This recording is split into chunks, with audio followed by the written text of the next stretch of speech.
యోవేలు గ్రంథము 2వ అధ్యాయము 25వ వచనము అందరం కలిసి చదువుకుందాం. Book of Joel chapter 2, let's read verse 25. యోవేలు గ్రంథము 2వ అధ్యాయము 25వ వచనం.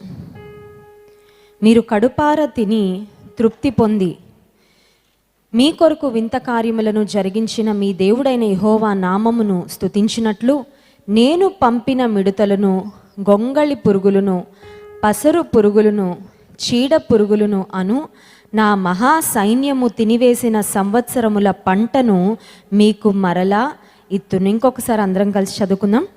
మీరు కడుపార తిని తృప్తి పొంది మీ కొరకు వింత కార్యములు జరిగించిన మీ దేవుడైన యెహోవా నామమును స్తుతించినట్లు నేను పంపిన మిడతలను, గొంగళి పురుగులను, పసరు పురుగులను, చీడ పురుగులను అను నా మహా సైన్యము తినివేసిన సంవత్సరముల పంటను మీకు మరలా ఇత్తును. ప్రార్థన చేసుకుందాం. పరిశుద్ధానికి స్తోత్రాలు. మరి ఒకసారి నీ సన్నిధికి వచ్చే కృపనిచ్చావయ్యా, నీకు వందనాలు తండ్రి. నీ వాక్యం ద్వారా మాతో మాట్లాడండి ప్రభా, మమ్మల్ని బలపరచండి. నిష్ప్రయోజనమైన ఏ మాట కూడా నా నోటి నుండి రాకుండానట్లుగా నీ ప్రజలకు క్షేమాభివృద్ధిని కలుగజేసే మాటలు నాయన నీవే నీ సింహాసనం నుండి మా అందరితో పలుకుమని వేడుకుంటూ యేసునామమున ప్రార్థిస్తున్నాం తండ్రి, ఆమేన్. ఇక్కడ కొన్ని రకాలైన పురుగులను గురించి వ్రాయబడింది చూసారండి. ఇవి మామూలు పురుగులు కాదు, ఏదో వచ్చి వెళ్ళిపోయే పురుగులు కాదు, కానీ పంటలు తినివేసే పురుగులు. 4 రకాలైన పురుగులు చూడండి. మిడతలు, గొంగళి పురుగులు, పసరు పురుగులు, చీడ పురుగులు. 4 రకాల పురుగులు. చీడ పురుగులు అంటే ఎవరికైనా ఇష్టమా?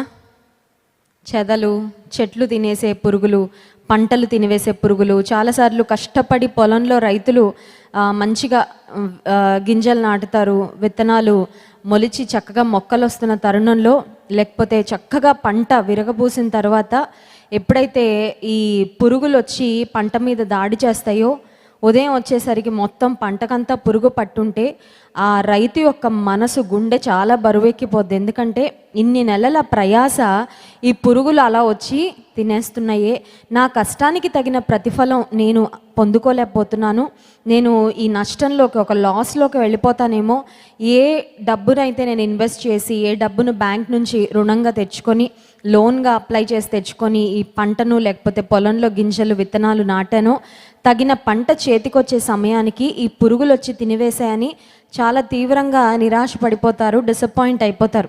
కానీ ఇక్కడ దేవుడు ఈ 4 రకాల పురుగులకు ఒక పేరు పెట్టారు. ఆ పేరేంటంటే నా మహా సైన్యం అంట. నిజమే, మనుషులమే దేవుని మాట వినంగాని సృష్టి అంతా దేవుని మాట వింటుంది. ఆదికాండం నుండి ప్రకటన గ్రంథం వరకు మనం ఎక్కడ గమనించినా పక్షులు దేవుని మాట విన్నాయి, జంతువులు దేవుని మాట విన్నాయి, జలచరములైన చేపలు దేవుని మాట విన్నాయి. కానీ ఆఖరికి దేవుని మాట విననిది ఎవరంటే మనం ఒక్కరమే. దేవదూతలు దేవుని మాటలు వింటాయి, ఎందుకంటే దేవదూతలు అనేకమైన సందర్భాల్లో దేవుడు చెప్పిన వార్తను ప్రజలకు చేరవేస్తూ దేవుని పక్షంగా ఎన్నో పనులు చేసినట్లుగా మనం దేవుని గ్రంథంలో గమనించవచ్చు. సృష్టి అంతా దేవుని మాట వింటుంది, సృష్టి అంతా దేవునికి లోబడుతుంది, కానీ చాలాసార్లు మనమే దేవుని మాటకు లోబడం. ఇక్కడ ఈ 4 రకాలైన పురుగులను దేవుడు నా మహాసైన్యము అని పోల్చాడు. మనం నిర్గమకాండ గ్రంథంలో గమనించినట్లయితే మోషే భక్తుడు వెళ్ళి ఫరోకు, నీవు నా ప్రజలను పోనిమ్మని మా దేవుడు చెప్తున్నాడు, మా ప్రజలను మీరు చాలా ఇబ్బంది పెడుతున్నారు, మా దేవుని మేము వెళ్ళి ఆరాధించుకున్నట్లు మా ప్రజలను పోనిమ్ము అని అడిగినప్పుడు ఆ ఫరో రాజు చాలా గర్వంతో కఠిన హృదయుడు అంటాడు, నేను వెళ్ళనివ్వను అని అంటాడు. సో ఆ సందర్భంలో దేవుడు ఏం చేస్తాడంటే, ఫరో హృదయం కఠినమవుతున్న ప్రతి సందర్భంలో దేవుడు ఐగుప్తు మీదకి ఒక్కొక్క రకమైన తెగులు పంపించి దేవుని యొక్క శక్తిని, దేవుని యొక్క ప్రభావమును, ఆ ఇశ్రాయేలీలు సేవిస్తున్న దేవుడు నిజమైన దేవుడని, ఆయన మహాత్యము కలిగిన వాడని, ప్రభావము కలిగిన వాడని, ఆయనలో ఉన్న ప్రత్యేకత ఏంటో, విశిష్టత ఏంటో, ఆయనలో ఉన్న గొప్పతనం ఏంటో ఆ ఫరోకు బాగా రుజువు చేస్తూ వచ్చాడు. ఆ 10 తెగుళ్ళు మనం గమనించినట్లయితే ఆ 10 తెగుళ్లలో దేవుడు ఈగల గుంపును రప్పించినట్లు మనం చూస్తాం, మిడతల దండును రప్పించినట్లు చూస్తాం, పేలు ఐగుప్తీల మీదకి వచ్చి వారిని బాధించినట్లు చూస్తాం. సో సూక్ష్మ జీవులు కూడా, చిన్న చిన్న పురుగులు కూడా, చిన్న చిన్న క్రిమికీటకాలు కూడా దేవుని మాట విన్నాయి. ఇంకా మనం ఇంకెంత ఎక్కువ వినాలో ఒకసారి ఆలోచన చేయండి. అంటే మనల్ని మనం మోటివేట్ చేసుకోవడానికి ఇవన్నీ ఉపయోగపడతాయి అన్నమాట. దేవుడు మనల్ని ఇంతగా ప్రేమించి తన స్వారూప్యంలో మనల్ని చేసుకొని మనకు కావలసిన ప్రతి అవసరత దేవుడు తీరుస్తూ ఉన్నప్పటికీ చాలాసార్లు మనం దేవుణ్ణి సంతోషపెట్టాలనే ఆలోచన మనకు ఉండదు. దేవుని ఎక్స్పెక్టేషన్ ఏంటి నా నుండి అని చాలాసార్లు మనం అనుకోం. నా జీవితం నా ప్రణాళిక ప్రకారం వెళ్ళిపోతాను, నా ప్లానింగ్ ప్రకారం వెళ్ళిపోతానని చాలాసార్లు అనుకుంటుంటాం. దేవుడు ఇక్కడ చెప్తున్న మాట ఏంటంటే, నా మహా సైన్యము తినివేసిన సంవత్సరముల పంట. ఈ 4 రకాలైన పురుగులు వచ్చి తినివేసిన పంట అంటే, ఒక్క మాటలో చెప్పాలంటే, దీనికి ఒక టైటిల్ పెట్టాలంటే లాస్. 4 రకాలైన పురుగులు, చీడ పురుగులు లేకపోతే క్రిమికీటకాలు వచ్చి సంవత్సరాల పంటను తినివేయడం అంటే అర్థం ఏంటంటే నష్టము. ఇప్పుడు నేను అడగాలనుకున్న ప్రశ్న ఏంటంటే, మన జీవితంలో ఎప్పుడైనా నష్టము వచ్చిందా? నష్టం ఎప్పుడైనా వచ్చిందా? నష్టం అంటే ఆస్తి నష్టం అని మాత్రమే నేను చెప్పడం లేదు. ఇట్ క్యాన్ బి పరువు నష్టం అవ్వచ్చు, ఆస్తి నష్టం అవ్వచ్చు, ఆరోగ్యాన్ని పోగొట్టుకోవడం అవ్వచ్చు. Anything which you have lost. It may even be an last opportunity. కొన్నిసార్లు దేవుడు కొన్ని అవకాశాలు మనకి ఇస్తూ ఉంటాడు, ఆయన కోసం బ్రతకడానికి, ఆయన్ను మహిమపరచడానికి, ఆయన కొరకు వాడబడ్డానికి. కానీ అటువంటి అవకాశాలు కూడా కొన్నిసార్లు వాటి విలువ తెలియకో లేకపోతే దేవుని చిత్తాన్ని గ్రహించకో మన అవిధేయత వలన కొన్నిసార్లు మనం జార విడుచుకుంటూ ఉంటాం. If you have lost anything in your life and if you are totally disappointed about that loss, అయ్యో నా జీవితంలో మంచి రోజులన్నీ పోగొట్టేసుకున్నానండి, నా జీవితంలో పుణ్యకాలం అంతా గడిచిపోయిందండి, ఇంకెప్పుడు చేయడానికి ఏమీ లేదు, వయసు లేదు, శక్తి లేదు, ఆరోగ్యం లేదు, చేతిలో డబ్బులు కూడా లేవండి. చాలామంది దేవుని దగ్గరకు వచ్చిన తర్వాత దైవజనులను కలిసి మాట చెప్తూ ఉంటారు. ఏమనంటే, ఒకప్పుడు చేతి నిండా డబ్బు ఉండేదండి, ఒకప్పుడు అన్నీ ఉండేవండి, అప్పుడు మాత్రం దేవుడు మాకు కనబడలా, ఇప్పుడు అన్నీ పోయాయి, ఇప్పుడు దేవుని మాటలు వింటూ ఉంటే దేవుని కోసం ఏదన్నా ఇవ్వాలనిపిస్తుంది, దేవుని కోసం ఏదన్నా చేయాలనిపిస్తుంది, ఇప్పుడు మాత్రం మా చేతులు చాలా ఖాళీగా ఉన్నాయి. చేతి నిండా ధనం ఉన్నప్పుడు లోకం కోసం ఖర్చు పెట్టాము, వ్యర్థమైన వాటి కొరకు ఖర్చు పెట్టాము, వ్యర్థంగా మా జీవితాలను ఆ సమయాన్ని వ్యర్థపరిచాము. ఇప్పుడేమో అవకాశాలు లేవు, ఇప్పుడేమో ఇవ్వాలని ఉంది, మనసు ఉంది, కానీ ధనం చేతిలో లేదు. నిజమే, కొంతమంది యవ్వన కాలంలో దేవుణ్ణి విడిచిపెట్టి తిరిగి వృద్ధాప్యంలోకి వచ్చిన తర్వాత అంటారు, అయ్యో యవ్వన కాలంలో దేవుణ్ణి తెలుసుకొని ఉంటే జీవితం ఎంత అందంగా మలచబడి ఉండేదో, ఎంత ఆశీర్వాదకరంగా ఉండేదో. Now I know how much I have lost. దేవుని వద్దకు ఆలస్యంగా రావడం వలన నేను ఎన్ని పోగొట్టుకున్నానో, ఎన్ని కోల్పోయానో. అయితే ఈ రాత్రికాల సమయంలో దేవుడు మనకిస్తున్న వాగ్దానం ఏంటంటే, దేవుడు పంపించిన మహాసైన్యము తినివేసిన సంవత్సరముల పంటను మరలా ఇస్తాడంట. అంటే అర్థం ఏంటంటే, God will restore to you whatever you have lost. Hallelujah. నీవేమి పోగొట్టుకున్నావో, నీవేమి కోల్పోయావో దానిని దేవుడు నీకు తిరిగి దయచేస్తానని వాగ్దానం చేస్తున్నాడు. నమ్మిన వారు ఒకసారి ఆమెన్ అని చెప్దాం. ఆమెన్. యోనా గ్రంథము 1వ అధ్యాయము 1వ వచనం ఒకసారి చదువుకుందాం. యోనా గ్రంథము 1వ అధ్యాయము 1వ వచనం. యెహోవా వాక్కు అమిత్తై కుమారుడైన యోనాకు ప్రత్యక్షమై ఇలాగూ సెలవిచ్చెను. దేవుడు ప్రత్యక్షమయ్యాడు, దేవుడు ఆజ్ఞాపించాడు. ఫస్ట్ ఒక ఛాన్స్ ఇచ్చాడు, యోనా ఆ ఛాన్స్ను సద్వినియోగం చేసుకోలేకపోయాడు. ఆ తర్వాత మనకి జరిగిన చరిత్ర అంతా తెలుసు. చేప కడుపులోకి వెళ్ళాడు, చేప కడుపులో ఉండి దేవునికి మొరపెట్టుకున్నాడు. దేవుడు అనుకున్నాడు, యోనాకి ఇంకొక అవకాశము ఇద్దాం. I will give him an other opportunity, I will give him an other chance. తన బాధ్యతను, తన పనిని నాకు విధేయత చూపించడానికి యోనాకి ఇంకొక అవకాశం ఇద్దామని మళ్ళీ చూడండి, చేప కడుపులోకి వెళ్ళి మళ్ళీ బయటకు వచ్చిన తర్వాత యోనా గ్రంథం 3వ అధ్యాయం 1వ వచనంలో మళ్ళీ ఇదే మాట కనబడుతుంది మనకు. అంతటా యెహోవా వాక్కు 2వ మారు యోనాకు ప్రత్యక్షమై సెలవిచ్చినది ఏమనగా. కొన్నిసార్లు కొంతమంది భక్తుల జీవితాల్లో మనం గమనించినట్లయితే దేవుని మాటకు అవిధేయత చూపించిన సందర్భాల్లో కొంతకాలం తర్వాత దేవుడు మౌనం అయిపోయాడు. When God's people were rebellious, దేవునికి విరోధంగా తిరుగుబాటు చేస్తూ దేవుని ప్రజలు ఉన్నప్పుడు కొన్నిసార్లు దేవుడు మౌనము అయిపోయిన సందర్భాలు దేవుని వాక్యంలో చాలా మనం గమనించగలం. కానీ దేవుడు యోనా విషయంలో కృప కలిగిన వాడై మరొక అవకాశాన్ని ఇచ్చాడు. యోనా అనుకున్నాడు, 2వ మారు దేవుని వాక్కు నాకు ప్రత్యక్షం అవడం నిజంగా ఇది గొప్ప భాగ్యం. ఫస్ట్ టైం మాత్రం నా సొంత ఆలోచనలు నేను పెట్టుకొని నినివే ప్రజలు నన్ను చంపేస్తారేమో అని భయపడి దేవుడు చెప్పిన మాటకు విధేయత చూపించలేకపోయాను. కానీ ఈ 2వ అవకాశాన్ని మాత్రం నేను ఖచ్చితంగా సద్వినియోగం చేసుకుంటాను. I will definitely make the best use of this opportunity అని యోనా తన జీవితంలో ఉద్దేశించాడు. ఇంకొక వ్యక్తిని కూడా బైబిల్ గ్రంథంలో మీకు చూపించి ఆ తర్వాత వారి జీవితాలను మన జీవితానికి ఒకసారి పోల్చుకొని మనం ఈ దినము షార్ట్ మెసేజ్ను ముగించుకుందాం. న్యాయాధిపతుల గ్రంథము 13వ అధ్యాయంలో మనం గమనించినట్లయితే సంసోను యొక్క జన్మ, సంసోను యొక్క పుట్టుక, అతని తల్లిదండ్రులకు దేవుని దూత ప్రత్యక్షమై మీకు ఒక కుమారుడు పుట్టబోతున్నాడు, అతడు నాజీరు చేయబడిన వాడిగా ఉంటాడు, అతను ఒక ప్రత్యేకమైన ఉద్దేశంతో నేను ఈ లోకంలో సృజించబోతున్నానని దేవుని దూత ప్రత్యక్షమై సంసోను యొక్క తల్లిదండ్రులు మానోహాకు అతని భార్యతో మాట్లాడినట్లుగా న్యాయాధిపతుల గ్రంథం 13వ అధ్యాయంలో మనం చూస్తాం. సంసోనును దేవుడు పుట్టించడానికి ఒక మహోన్నతమైన ప్రణాళిక ఉంది. God has a plan behind every birth. ఈ లోకంలో పుట్టే ప్రతి చంటి బిడ్డ జీవితం వెనకాల దేవునికి ఒక ఉన్నతమైన ప్రణాళిక ఉంది. And God's plans for each one of us are very unique. ఒకరి పట్ల దేవుడికున్న ప్రణాళిక మరొకరి పట్ల దేవునికున్న ప్రణాళిక ఎప్పుడు కాపీ పేస్ట్ చేయడు. చూడండి, కొంతమంది కాపీ పేస్ట్ చేసేస్తూ ఉంటారు ఈజీ అని కదా. ఎగ్జామ్లో కూడా చదువుకొని వెళ్తే అనవసరంగా కొన్ని మర్చిపోతామేమో అని చిన్న కాపీ పేపర్ పెట్టుకొని వెళ్ళిపోతారు. అదైతే అలా చూసుకొని రాసేస్తే ఫుల్ మార్క్స్ వచ్చేస్తాయి కదా అని, అవునా కదా. కానీ దేవుడు కాపీ పేస్ట్ చేయరు. ఏ విషయం కూడా all his ways are unique. ఆయన చేసే ప్రతి కార్యం కూడా చాలా ప్రత్యేకంగా ఉంటుంది. దేవుడు సంసోనును ఒక గొప్ప ఉద్దేశంతో సృష్టించాడు. కారణం ఏంటంటే దేవుని ప్రజలైన ఇశ్రాయేలీలను ఫిలిస్తీయులు బహుగా బాధిస్తూ ఉంటారు.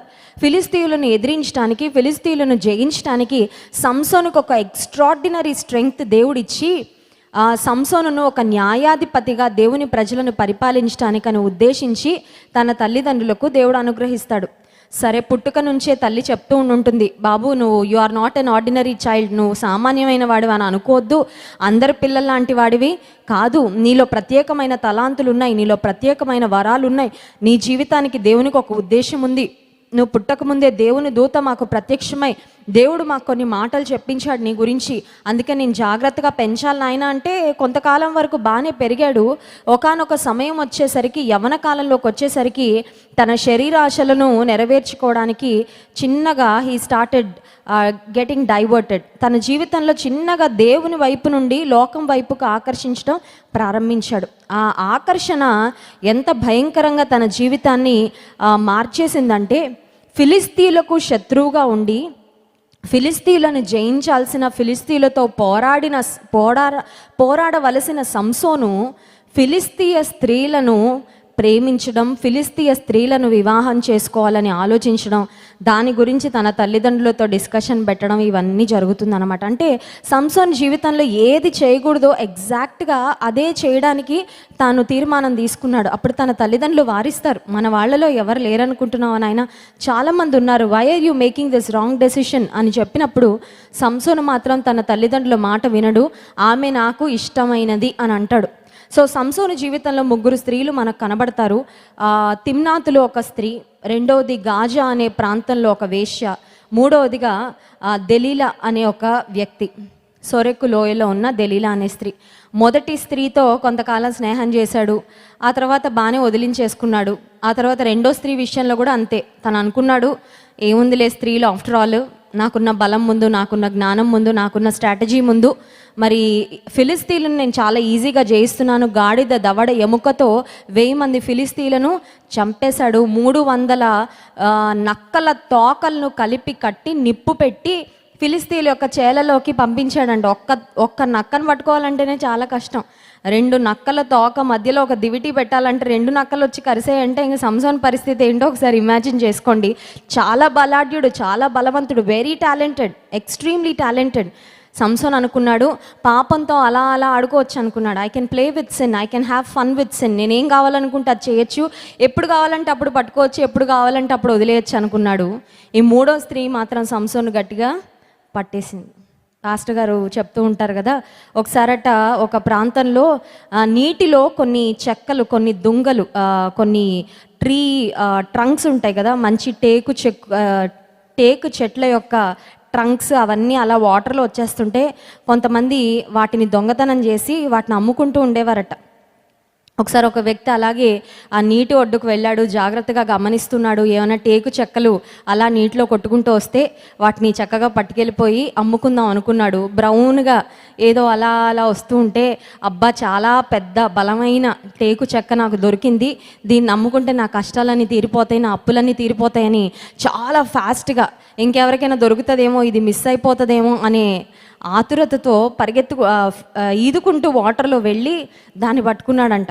పట్టుకున్న తర్వాత ఒడ్డున కొంతమంది స్నేహితులు ఉన్నారు, వీడికి చాలా మంచిది దొరికిందిరా, అందరికంటే స్పీడ్గా వెళ్ళిపోయాడు, ఇంకెవడెళ్ళి ఆ చెక్కను పట్టుకుంటారో అని చాలా ఫాస్ట్గా ఈదుకుంటూ వెళ్ళిపోయాడు. మొత్తానికి టార్గెట్ రీచ్ అయ్యాడని గట్టిగా చప్పట్లు కొడుతున్నారంట. వెళ్ళిన తర్వాత వీడు ఎంతసేపటికి వెనక్కి తిరిగి రావట్లేదు, ఆ చెక్కను పట్టుకొని అలా వెళ్తున్నాడు నీటిలో. ఫ్రెండ్స్ విజిల్స్ వేస్తున్నారు, పిలుస్తున్నారంట, ఒరేయ్ దొరికింది కదా, దాన్ని పట్టుకొని వచ్చేసాయి, ఒడ్డుకు వచ్చేసాయి అంటే అతను చెప్పిన మాట ఏంటంటే, దీన్ని నేను పట్టుకున్నాను రా, కానీ ఇది మాత్రం నన్ను వదలట్లేదు. అదేంటంటే ఒక ఎలుగుబంటి అంట, ఒక బ్రౌన్ కలర్లో ఉన్న బలమైన ఎలుగుబంటి నీళ్ళల్లో అలాగా ఈదుతూ ఉంది. ఇతనికున్న అత్యాశ వల్ల అనుకున్నాడు, అదేదో టేకు చెక్క, నాకు చాలా లాభదాయకం, చాలా ప్రయోజనం, నాకు మంచిగా డబ్బులు వస్తాయి అనుకున్నాడు. పట్టుకున్నాడు కానీ అది మాత్రం ప్రాణం తీసేదాకా వదిలిపెట్టలేదంట. ఏది ప్రయోజనకరం అనుకున్నాడో అదే తన ప్రాణానికి ఒక గొప్ప ఉచ్చుగా మారిపోయింది. సంసోను కూడా అనుకున్నాడు, ఎవరిని కావాలంటే వాళ్ళని పట్టుకోవచ్చు, ఎప్పుడు కావాలంటే అప్పుడు వదిలేయచ్చు. ఈ రోజుల్లో కూడా యవనస్తులను అపవాదం అలాగే శోధిస్తున్నాడు. ఏ శోధన అయినా సరే, ఏ అడిక్షన్ అయినా సరే అలా టేస్ట్ చూడు, అలా ఫీల్, ఆ ఎక్స్పీరియన్స్ ఎలా ఉంటుందో చూడు, ఆ తర్వాత నీకు కూడా అన్నీ తెలియాలి కదా జీవితంలో. అంత అమాయకంగా ఎందుకు ఉంటావురా, మీ అమ్మ నాన్న అలాగే చెప్తారులే, అంత అమాయకంగా ఉండకు, నువ్వు ఈ లోకంలో బ్రతకాలంటే నీకు అన్నీ తెలియాలని నేను రకరకాల వాటిని ప్రయత్నం చేయమని ఒకవేళ ఈ లోక సంబంధమైన స్నేహితులు నిన్ను ఒకవేళ ఇన్వైట్ చేస్తున్నారేమో, please be very careful about every step you take. నీవు జీవితంలో తీసుకునే ప్రతి అడుగు విషయంలో చాలా చాలా జాగ్రత్తగా ఉండాలి. ఎందుకంటే ప్రమాదకరమైన ఒక్క అడుగు కూడా నీ జీవితాన్ని గొప్ప నష్టంలోకి నెట్టివేయగలదు. సంసోను జీవితంలో ఈ మూడవ స్త్రీ దెలీలా అనే స్త్రీ అతన్ని లాలన చేసి ప్రతిరోజు ఒక విషయంలో బాగా శోధించింది. అదేంటంటే, నీ బలం యొక్క రహస్యం ఏంటో చెప్పు చెప్పు చెప్పు చెప్పు చెప్పు అని అడిగితే విసిగిపోయాడంటండి. ఆమె మాటి మాటికి అడగడం వలన విసిగిపోయి ఆమెకు చెప్పాడు ఏమనంటే, నా వెంట్రుకలలో నా బలము ఉంది అనగానే అలా సంసోను నిద్రపుచ్చి క్షౌరం చేసేవారిని పిలిచి ఫుల్గా షేవింగ్ చేసేసింది. ఆ తర్వాత డ్రామా అనమాట, మళ్ళీ అవన్నీ చెప్పడానికి సమయం లేదు. సంసోను ఫిలిస్తీన్లు నీ మీదకి వస్తున్నారు అనగానే సంసోను అనుకున్నాడు, ఏముంది ప్రతిసారి అలాగే చెప్తుంది, ఎంత నిద్రలో ఉన్న లేచి ఇలా అంటే ఒక్కసారి నాకు కట్టిన సంఖ్యలన్నీ తెగిపోతున్నాయి, వారిని నేను ఇలా ఒక్కసారి అలా తోస్తే అందరూ పడిపోతున్నారు. ఇప్పుడు సినిమాల్లో కొన్నిసార్లు చూపిస్తారు కదా, హీరో ఇలా అనగానే అలా వెళ్ళి పడిపోతారు. మనకు తెలుసు అది రియాలిటీలో నిజం కాదని, బట్ సంసోన్ విషయంలో ఇట్ వాస్ ట్రూ. సంసోన్కి నిజంగానే అంత బలం ఉండేది, అంత సామర్థ్యం ఉండేది. శత్రువులకి సంసోన్ని చూస్తే వణుకు పుట్టేది. కానీ అతని వెంట్రుకలన్నీ క్షవరం చేసిన తరువాత దేవుని ఆత్మ సంసోనును ఎడబాసెనని అతనికి తెలియలేదనే మాట ఉంటుంది. న్యాయాధిపతుల గ్రంథం 16వ అధ్యాయం 20వ వచనంలో, అయితే యెహోవా తనను ఎడబాసెనని అతనికి తెలియలేదు. చాలా బాధాకరమైన మాట. ఏం పోయినా మళ్ళీ వస్తాయి, కానీ దేవుణ్ణి పోగొట్టుకోవడం మాత్రం ఈ లోకంలో, ఈ జీవితంలో చాలా బిగ్గెస్ట్ లాస్ అండి. దేవుణ్ణి కోల్పోతే, దేవుని సన్నిధిని కోల్పోతే అది నీ జీవితంలో చాలా నష్టము. అది నీ జీవితంలో ఇర్రిప్లేసబుల్. ఏదైనా సరే నీ జీవితంలో రీప్లేస్ చేసుకోవచ్చేమో, కానీ దేవుణ్ణి కోల్పోతే, దేవుని సన్నిధిని కోల్పోతే మాత్రం చాలా గొప్ప నష్టం. ఆ సమయంలో ఫిలిస్తీయులు సంసోన్ని బంధించారు, తీసుకొని వెళ్ళారు. 2 కళ్ళు ఊడపెరిగారు, తిరగలి విసిరే చోట అతన్ని పెట్టారు. అతన్ని చూసి అందరూ పరిహాసం చేస్తున్నారు, నవ్వుకుంటున్నారు, జోకులు వేసుకుంటున్నారు. అండ్ ఫైనలీ అతన్ని వారి దేవత గుడిలో నిలవబెట్టారు. వారి దేవతకు బలిగా సంసోనును అర్పించాలని ప్లాన్ చేస్తున్నారు. ఆ సమయంలో సంసోను చేసిన ఒక్క ప్రార్థన, అదొక్క మాట చూసి మనం ముగించుకుందాం. న్యాయాధిపతుల గ్రంథం 16వ అధ్యాయము 25వ వచనం. వారి హృదయము 28వ వచనం చదువుకుందాం. అప్పుడు సంసోను, యెహోవా ప్రభువా, దయచేసి నన్ను జ్ఞాపకము చేసుకొనుము. దేవా, దయచేసి ఈసారి మాత్రమే నన్ను బలపరచుము. నా 2 కనుల నిమిత్తము ఫిలిస్తీయులను ఒక్కమారే దండించి పగ తీర్చుకొననిమ్మని యెహోవాకు మొరపెట్టి ఆ గుడికి ఆధారముగా ఉన్న 2 స్తంభములలో ఒక దానిని కుడి చేతను ఒక దానిని ఎడమ చేతను పట్టుకొని నేనును ఫిలిస్తీయులను చనిపోదుము గాక అని చెప్పి బలముతో వంగినప్పుడు గుడి ఆ సర్దారుల మీదను దానిలోనున్న జనులందరి మీదను పడెను. మరణకాలమున అతడు చంపిన వారి శవముల లెక్క జీవితకాలమంతా మందు అతడు చంపిన వారి లెక్క కంటే ఎక్కువ ఆయను. దేవుని సన్నిధిలో బ్రతిమాలుకుంటున్నాడు, దయచేసి Lord would you please give me 1 more opportunity. నువ్వు చాలా అవకాశాలు ఇచ్చావయ్యా నాకు, నా విషయంలో నువ్వు చాలా దీర్ఘశాంతుడుగా ఉన్నావు. You have been so patient with me. నేను మాటి మాటికి నిన్ను విడిచిపెట్టి ఫిలిస్తీయ స్త్రీల వెనకాల తిరుగుతుంటే, ఇష్టానుసారంగా నా శరీరేచ్ఛలను నెరవేర్చుకుంటూ ఉంటే నాకు చాలా అవకాశాలు ఇచ్చావు. ఇంకా నీ పేషెన్స్ లిమిట్ కూడా దాటిపోయింది, నన్ను శత్రువుల చేతికి అప్పగించేసావు. ఆ తర్వాత సంసోనుకు చిన్నగా వెంట్రుకలు రావడం ప్రారంభించాయని దేవుని వాక్యంలో ఉంది. సంసోన్ ఒక్క మనవి చేసుకున్నాడు, దేవుని ఒక్కసారి నాకు శక్తి బలము ఇవ్వు. శత్రువులు నన్ను చంపేయాలనుకుంటున్నారు, వారి దేవతకు నన్ను బలిగా అర్పించాలనుకుంటున్నారు, కానీ శత్రువుల మీది ఒక్కసారి నాకు విజయము ఇవ్వు అని దేవుని సన్నిధిలో అడిగినప్పుడు సంసోనుకు తిరిగి దేవుడు శక్తిని ఇచ్చాడు. God filled Samson with that strength. ఆ బలంతో ఆ గుడి యొక్క 2 స్తంభాలను తాను నెట్టినప్పుడు, ఆ గుడి కూలిపోయినప్పుడు సంసోను తన జీవిత కాలంలో సంహరించిన వారందరి కంటే ఎక్కువ మందిని తన మరణంలో సంహరించినట్లుగా దేవుని వాక్యంలో మనం గమనిస్తున్నాం. ఎందుకు ఈ మాట చెప్తున్నానంటే, యోనా దేవుణ్ణి సెకండ్ ఛాన్స్ కోసం అడిగాడు. చేప కడుపులో ఉండి దేవుడు యోనాకు మరొక అవకాశము ఇచ్చాడు. సంసోను దేవుణ్ణి ఇంకో ఛాన్స్ కోసం అడిగాడు, ఈ ఒక్కసారి నన్ను జ్ఞాపకం చేసుకో. Lord, I have failed you many times. నేను చాలాసార్లు డిసప్పాయింట్ చేశాను, నీకు చాలాసార్లు నేను తలవంపులు తెచ్చాను, చాలాసార్లు నీ నామాన్ని ఇతరులు దూషించడానికి నేనే అయ్యాను కారణం. చాలాసార్లు బయటకి చాలా భక్తిగా నటించాను, కానీ నా అంతరంగంలో నా మనసులో యథార్థత లేదు. నాకు తెలుసు, I know where I have failed, but please give me 1 opportunity. దేవుడు సంసోనుకు అవకాశం ఇచ్చాడు. ఈ రాత్రి కాల సమయంలో కూడా నీకు నాకు అదే వాగ్దానం చేస్తున్నాడు. నువ్వేది కోల్పోయావో, నీవేది పోగొట్టుకున్నావో, నీవేది దేవుని మాటను ధిక్కరించడం ద్వారా, దేవుని మాటను లైట్ తీసుకోవడం వల్ల నీ జీవితంలో పోగొట్టుకొని, కొన్నిసార్లు చూడండి, మన చేతిలో ఉన్నంతసేపు కొన్నిటి విలువ మనకు తెలీదు, పోగొట్టుకున్నాక తెలుస్తుంది. మనుషుల విలువ కూడా కొన్నిసార్లు అంటారు కదా, మనిషి వెళ్ళిపోయిన తర్వాత మనిషి విలువ తెలుస్తుందని. కొంతమందికి జాబ్ ఉన్నంతసేపు జాబ్ విలువ తెలీదు, జాబ్ పోయిన తర్వాత తెలుస్తుంది, అయ్యో అంత మంచి జాబ్ ఎందుకు పోగొట్టుకున్నాను, ఇప్పుడు మళ్ళీ జాబ్ రావాలంటే దానికి ఎంత ప్రయాసం. కొన్నిసార్లు దేవుడిచ్చే అవకాశాలు కూడా ఇచ్చినప్పుడు మనకు వాటి విలువ తెలియదు, లైట్ తీసుకుంటాం. పోన్లే పోతే పోన్లే, నేనే చేయాలా, నేను అంత నమ్మకంగా ఉండాలా, ఎవరు చూస్తున్నారు, ఎవరు గమనిస్తున్నారు, అంత కష్టపడాలా, అంత యథార్థంగా ఉండాలా అని కొన్నిసార్లు మనం కాంప్రమైజ్ అవుతున్నామేమో. కానీ అజాగ్రత్త వలన, అవిధేయత వలన, గర్వం వలన ఏ అవకాశాలు మనం పోగొట్టుకున్నామో, ఏ ఆశీర్వాదాలు మనం పోగొట్టుకున్నామో, ఒకవేళ గతంలో చాలా సంవత్సరాలు మనం వేస్ట్ చేసి ఉండొచ్చు, చాలా అవకాశాలు మనం కోల్పోయి ఉండొచ్చు, కానీ దేవుడు నీవేదైతే కోల్పోయావో, దేన్నైతే పోగొట్టుకున్నావో, తినివేసిన ఆ పురుగులు తినివేసిన సంవత్సరముల పంటను మీకు మరలా ఇస్తానని వాగ్దానం చేసిన. God is going to restore to you everything that you have last. నువ్వు పోగొట్టుకున్న ఆరోగ్యం, నువ్వు పోగొట్టుకున్న అవకాశాలు, నువ్వు ఏదైతే దేవుని సన్నిధిని ఒకవేళ పోగొట్టుకున్నావేమో, అంతకుముందు ప్రార్థన చేస్తుంటే దేవునితో ఆ కనెక్షన్ తెలిసేదండి. ఇప్పుడు ప్రార్థన చేస్తుంటే నాకేమీ ప్రార్థన చేయబుద్దే కావట్లేదంటే ఎక్కడో లైన్ ఏమైపోయింది అనమాట, డిస్కనెక్ట్. తెలుసు మనకు అది కదండి, కొన్నిసార్లు ప్రార్థన చేయబుద్ది కాదు అంటే ఏంటనమాట, దేవుడికి మనకు కనెక్షన్ ఎక్కడో తెగిపోయింది, ఎక్కడో ఏదో పాపం వచ్చి అడ్డం పడింది, something is blocking the way. దేవునితో మనకున్న కమ్యూనికేషన్ ఏదో పాపం వచ్చి అడ్డుపడిపోయి దాన్ని ఆపేస్తుంది, దాన్ని అబ్స్ట్రక్ట్ చేస్తుంది అని మనం గమనించాలి. ఈ రాత్రికాల సమయంలో దేవుడు మనకిస్తున్నాడు వాగ్దానం, నీవు దేన్ని పోగొట్టుకున్నావో నేను దానిని నీకు తిరిగి ఇస్తాను. If you have lost joy in your life, God is going to give you back. If you have lost peace in your life, God is going to give you back. ఒకవేళ సాక్ష్యాన్ని పోగొట్టుకున్నావా, ఇప్పటి వరకు దేవుని బిడ్డనని ఎవరికి తెలియదండి, ఎందుకంటే లోకస్తుల్లాగే బ్రతికాను. ఇప్పటి నుంచైనా ప్రభు ఒక సాక్షిగా నేను బ్రతకాలని అనుకుంటున్నాను, నీ బిడ్డలంటే ఇలా ఉంటారా అని ప్రపంచానికి చూపించాలని ఆశపడుతున్నా. ప్రభు నాకు నువ్వు సహాయము దయచే, నాకు నువ్వు ఆ ఆపర్చునిటీ ఇవ్వు. గతంలో నువ్వు ఎన్నో అవకాశాలు ఇచ్చావు నీ గురించి సాక్ష్యం చెప్పడానికి, ఎప్పుడు నోరు తెరవలేదు. గతంలో ఇతరులను ప్రేమించడానికి, ఇతరులకు సహాయం చేయడానికి ఎన్నో అవకాశాలు ఇచ్చావు, వాటిలో దేని నేను సద్వినియోగం చేసుకోలేకపోయాను, కానీ ఇప్పుడు నేను చేసుకుంటానని నీవు అడగగలిగితే God is going to restore to you everything you have lost. కనుక నీ జీవితంలో నీవేం పోగొట్టుకున్నావో, మనం ఏం పోగొట్టుకున్నామో వాటిని తిరిగి పొందుకోవడానికి దేవాతి దేవుడు మనకి సహాయం చేయను గాక. ఆమేన్. లేచి నిలబడండి, దేవుని స్తుతించి ఆరాధించుకుందాం. ఆయనే నా సంగీతము బలమైన కోటయును పాటల పుస్తకాల నుండి 246వ పాట. ఈ పాటను అందరం కలిసి పాడుతూ దేవుని మహింపరుద్దాం.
హల్లెలూయా స్తుతించేద్దామా అని చెప్పాం కదా. ఒకసారి గట్టిగా కరాలు తట్టుదామా? ఒకసారి గట్టిగా హల్లెలూయా.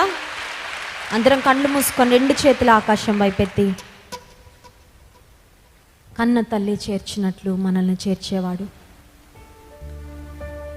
If you are missing your father's love and your mother's love, God's love is much greater than the love a mother and a father can show. ఒక తల్లి ఒక తండ్రి అందించే ప్రేమ కంటే యేసయ్య ప్రేమ మిన్నైన ప్రేమ, తన కౌగిల్లో చేర్చుకునే ప్రేమ, ముదిమి వచ్చే వరకు నేను ఎత్తుకొని మోసే ప్రేమ. మరి ఆదరణ నీకు లేదేమో, ఒంటరితనంతో కృంగిపోతున్నావేమో. ప్రియమైన దేవుని బిడ్డ, కన్న తల్లి చేర్చినట్లు మనల్ని చేర్చేవాడు మన దేవుడు. తల్లైనా తాను కనిన బిడ్డను మర్చిపోతుందేమో. నేను నిన్ను మరువని చూడు, మన అరచేతిలో నేను చిక్కుకున్నానని వాగ్దానం చేశాడు. ఒక్కసారి నోరు తెరిచి చెప్దామా? యేసయ్య నీ ప్రేమకై స్తోత్రాలయ్యా. Thank you Lord for your love. నన్ను మర్చిపోలేదయ్యా, నువ్వు నన్ను విడనాడలేదయ్యా. నీవు నా విధేయతను బట్టి, నా అపనమ్మకత్వాన్ని బట్టి నీవెన్నడూ నన్ను విడిచిపోలేదు ప్రభా. నేనేం కోల్పోయానో నాకు తిరిగి ఇస్తానని వాగ్దానం చేస్తున్నావు తండ్రి. నీకు స్తోత్రాలు. ఎంత గొప్ప ప్రేమయ్యా నీది.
మన భారాలను తొలగించే దేవుడు, తన కౌగిట్లో హత్తుకునేవాడు.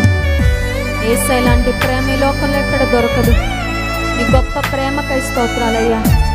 అమ్మను మించిన ప్రేమ అయ్యా నీది. నీకు స్తోత్రాలు తండ్రి.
చేయి పట్టి నడిపించే దేవానికి స్తోత్రాలయ్యా. నా అడుగులను శిఖరంపై నిలిపే దేవానికి స్తోత్రాలు. నేను ఎక్కలేనంత ఎత్తైన కొండపైకి నన్ను నడిపించే తండ్రి నీకు వందనాలయ్యా.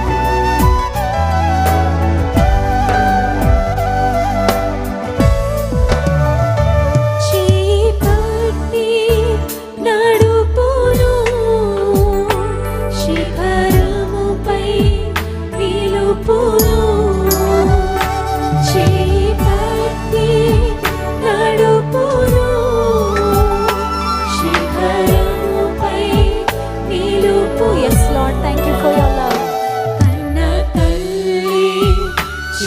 చేర్చునట్లు నన్ను చేర్చునా ప్రియుడా,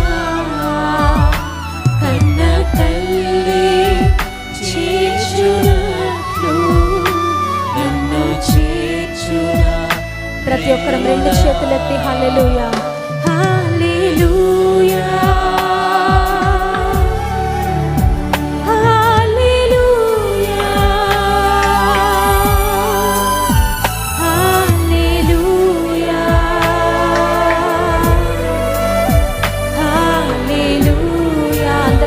స్వరం ఎత్తి దేవుని స్తుతిద్దాం.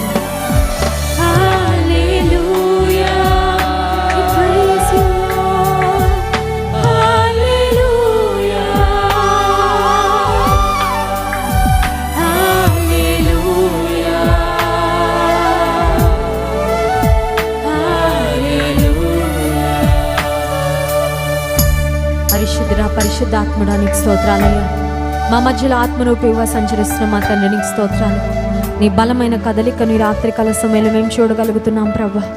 ఎక్కడిద్దరు ముగ్గురు నీ నామమున కూడి ఉంటారో వారి మధ్యలో ఉంటానని వాగ్దానం చేశాం. ఇన్ని వందల వేల మందిగా నీ ప్రజలుగా మేము కూడి ఉండగా ప్రభా, మా మధ్యలో నీ ఉన్నందుకు స్తోత్రాలయ్యా. నీ శక్తితో నీ ప్రభావముతో నీ మా మధ్యలోకి దిగి వచ్చినందుకు స్తోత్రాలయ్యా.